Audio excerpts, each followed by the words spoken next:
Members, can I have your attention? Mr. Harrison has filed H.R. 823, which presents a question of privilege of the House. The chair is prepared to recognize Mr. Harrison at this time.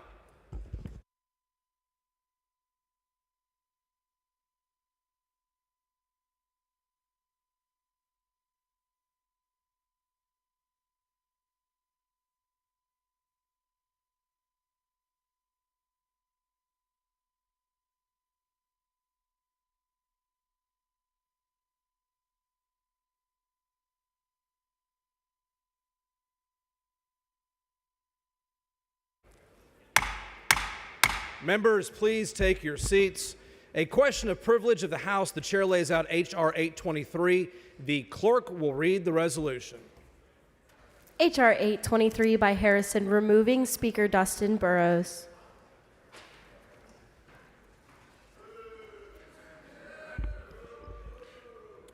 Members, please take your seats.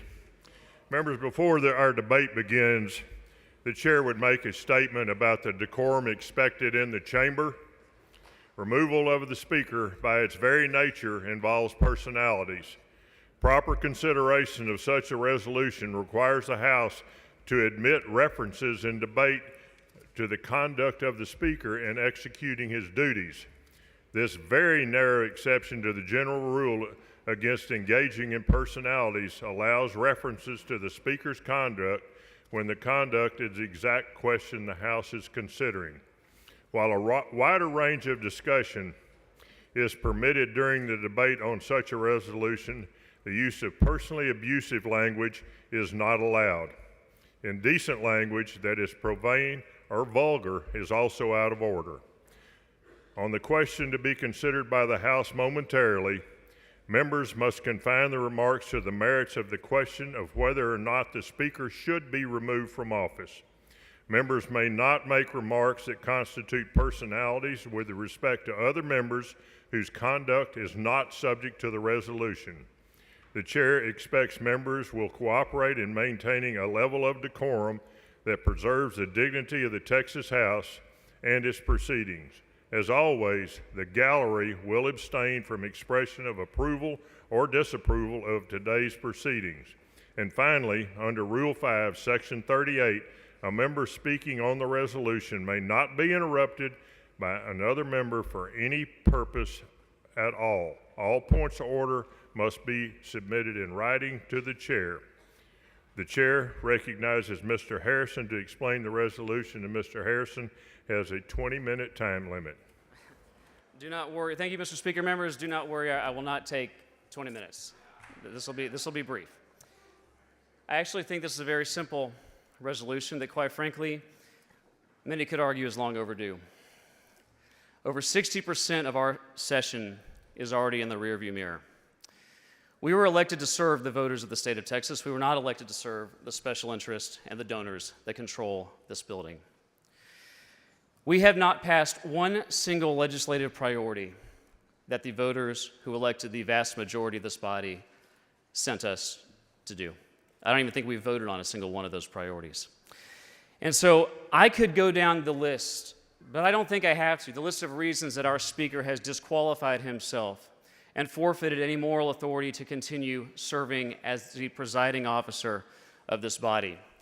But y'all are all well aware of his initial betrayal of the voters of Texas when he cut a deal with the minority party to effectively give the minority party control of this chamber. You are well aware of the countless unconstitutional actions where this body was sent home for more than 3 days without a vote and without permission from the Senate. This happened on numerous occasions. You're aware of this. You're all aware of the attempt to conduct House business in violation of the Constitution by standing up in front of a barren chamber and declare dishonestly that a quorum is present. Y'all are aware of all of these problems. And I think in your heart, most of you, especially if you're on my side of the aisle, you know that I'm right about this. And more to the point, you know I firmly believe that your voters know that I'm right about this, not because I'm the one that's saying it. But members, the question before us today, not really, ultimately, is which one of the 150 of us stands up on that dais. But the real question before us today is, who do we work for? There are 30 million Texans, about 200,000 each of us have the custody, the high honor, and the responsibility for being their voice on this floor. Members, especially conservative members of this body, have been routinely silenced. The Speaker's conduct over this chamber has been not just lawless and corrupt, it has been unethical, and his actions have had the effect not just of silencing individual conservatives or Republicans, but they have had the effect of silencing the voices of the millions of Texans that by the very title that we put in front of our names, representative, we are here to represent. I'm not here to fight for Brian Harrison's interest. You're not here to fight for your own interests. Y'all can laugh, you can scoff. No, let them laugh. Let them scoff. Let them hiss. Members, please maintain the decorum. Let the voters of Texas hear the vulgarity and the lack of professionalism being demonstrated on this floor right now. Ladies and gentlemen, Texans deserve better than this. And so the real question is, are we going to honor the will of the voters of Texas, who sent an unequivocal message in the last election that they want us to prioritize their freedoms and their liberties? They understand that the only thing we're supposed to do here, and guys, I know you're lied to all the time, and said the only thing we have to do here is pass a budget. Yeah, the Constitution does say that.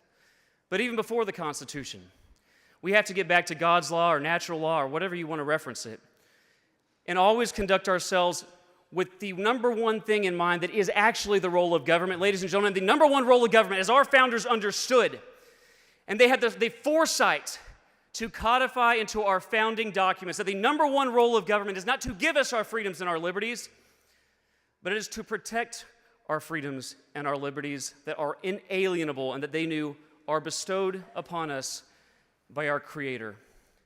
Ladies and gentlemen, we have lost sight of that.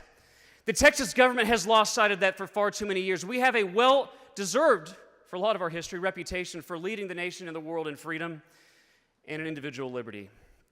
But for far too long, we have been simply coasting on that reputation.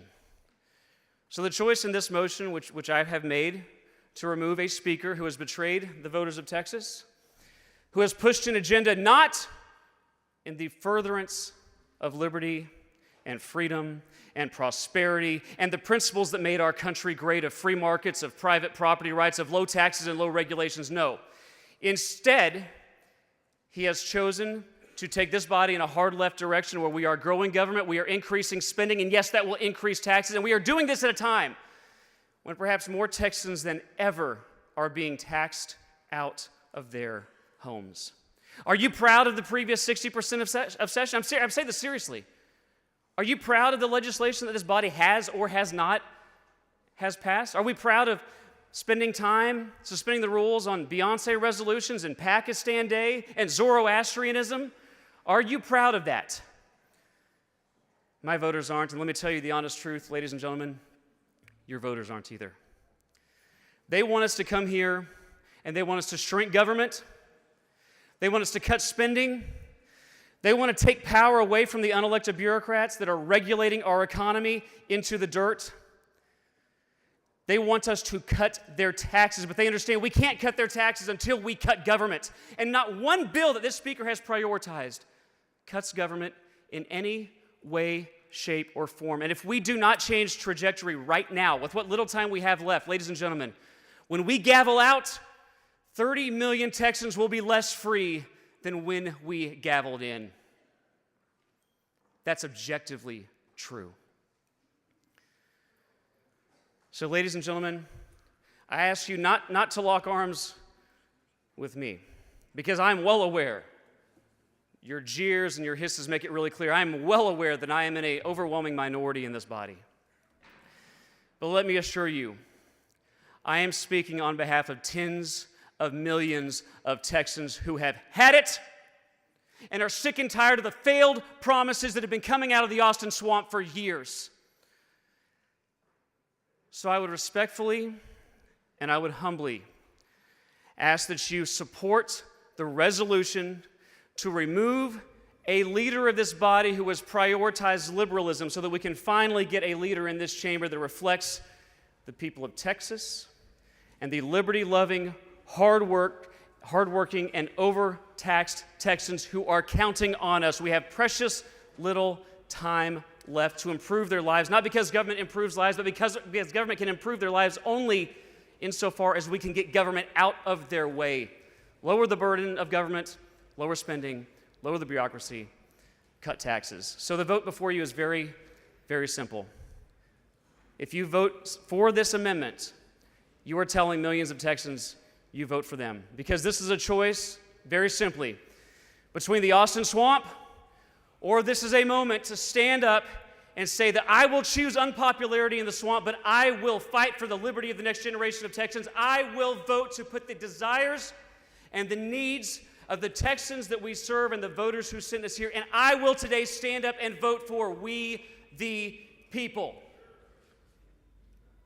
So I respectfully and humbly ask you to join me in removing Speaker Burrows so that we can put an actual conservative committed to the preservation of freedom and liberty for the next generation of Texans. Thank you, Mr. Speaker. The chair recognizes